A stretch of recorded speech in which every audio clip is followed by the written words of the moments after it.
জোর করে বাড়ি নির্মাণ কাজ বন্ধ করে দিয়ে কোটি কোটি টাকা চাঁদার দাবির অভিযোগ যুবদল নেতার বিরুদ্ধে। এই যুবদল নেতার বিরুদ্ধে জমির মালিককে তুলে নিয়ে জমি লিখে নেবার চেষ্টার অভিযোগ উঠেছে। তবে অভিযোগ ভিত্তিহীন জানিয়ে নিজের জায়গা ফিরে পেতে সুষ্ঠু সমাধানের দাবি জানান অভিযুক্ত যুবদল নেতা। রাঙামাটিতে কোটি টাকা চাঁদাবাজি, জমির মালিককে জোর করে তুলে নেওয়া সহ জমি দখলের পাঁয়তারার অভিযোগ উঠেছে এক যুবদল নেতার বিরুদ্ধে। শুক্রবার শিমুলতলী এলাকায় নিজ বাড়িতে সংবাদ সম্মেলনের মাধ্যমে এসব অভিযোগ তুলে ধরেন আমিন আলী নামের এক ব্যক্তি। তবে অভিযোগ অস্বীকার করে আমিন আলীর বিরুদ্ধে মিথ্যে মামলা দিয়ে হয়রানির পাল্টা অভিযোগ তুলেন ওই যুবদল নেতা। সংবাদ সম্মেলনে আমিন আলী জানান, 7 নভেম্বর শিমুলতলী এলাকার মোহাম্মদ হোসেনের 3 পুত্র আক্তার হোসেন, আফসার হোসেন ও রাব্বানি সহ 20 থেকে 25 জনের একটি দল আমির আলীর নির্মাণাধীন বাড়িতে হামলা চালিয়ে নির্মাণ কাজ বন্ধ করে দেন। এ সময় নির্মাণ কাজ চালিয়ে নিতে চাইলে 2,25,00,000 টাকা চাঁদা দাবি করেন তারা। আমির আলীকে জোর করে তাদের আস্তানায় তুলে নিয়ে 300 টাকার খালি স্ট্যাম্পে স্বাক্ষর নেওয়ারও চেষ্টা করেন। এক পর্যায়ে আমির আলীর ছেলে 999-এ যোগাযোগ করলে তাদের আস্তানা থেকে আমির আলীকে উদ্ধার করে পুলিশ। সংবাদ সম্মেলনে আমির আলী বলেন, 18 বছর ধরে আমার জায়গায় আমাকে আসতে দিচ্ছে না তারা। আমার উপর জুলুম নির্যাতন এখনো চলছে। আওয়ামী লীগ নেতা করিমের সহযোগিতায় আমার রেকর্ডীয় জায়গা খাস উল্লেখ করে প্লট আকারে 4 জনের কাছে বিক্রি করেছে মোহাম্মদ হোসেনের এই 3 ছেলে। তারা 3 ভাইয়ের একজন আফসার হোসেন নিজেকে রাঙামাটি জেলা যুবদলের সহ সম্পাদক পরিচয় দিয়ে রাঙামাটি শহরের ভেদভেদি ও শিমুলতলী এলাকায় ভয়ের রাজত্ব কায়েম করছে। বর্তমানে আমি আতঙ্ক ও ভয়ের মধ্যে রয়েছি।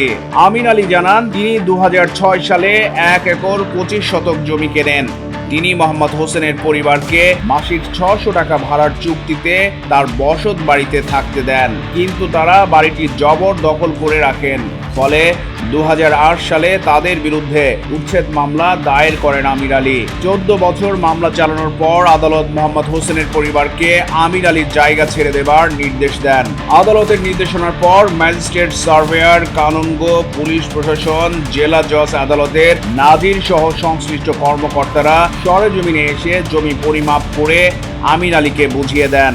তবে দেশের কোনো আইনি অভিযুক্ত যুবদল নেতা আফসার মানছেন না বলে জানান আমির আলী।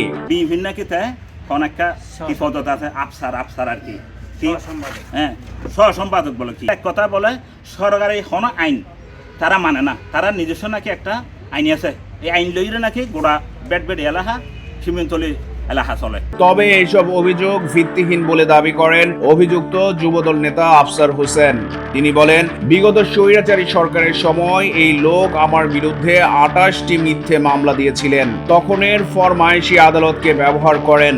তিনি জানান, তাদের 25 শতক ও আমির আলীর 20 শতক জমি রয়েছে, কিন্তু দীর্ঘদিন ধরে মামলা দিয়ে হয়রানি করে তাদের জমি ভোগ দখল করছেন আমির আলী। আমির আলীকে তুলে নেবার বিষয়ে আফসার জানান, সমাধানের জন্য তাকে এলাকার অফিসে ডেকে আলাপ করবার সময় তার ছেলে 999-এ কল দিয়ে আমির আলীকে তুলে নেওয়ার অভিযোগ দেয়। তার বিরুদ্ধে আনা সমস্ত অভিযোগ মিথ্যে দাবি করে জমি সংক্রান্ত ঝামেলার সুষ্ঠু সমাধান চান বলে জানান আফসার হোসেন। বাধা বলতে হলো, আমি সামাজিকদেরকে বলছি, আপনারা তো দেখছেন এতদিন স্বৈরাচার সরকার ছিল, আমরা আর আসতে পারি নাই। এখন তো স্বৈরাচার সরকার নাই বা ওই ফরমায়েশি আদালতও নাই। আমরা এই বিষয়ে ওনাদেরকে অবহিত করছিলাম। ওনাকে আসছে, ওখানে লোক পাঠাইছে, ওনারা ডাইকে নিয়েছে, অফিসে নিয়ে বসাইছে। ওই ভিডিওটা আমাদের কাছে আছে। ওনার পোলায় আবার 999-এ ফোন দিছে, ওনার বাবাকে নাকি তুলে নিয়ে গেছে। ওইখানে তার জায়গাও আছে।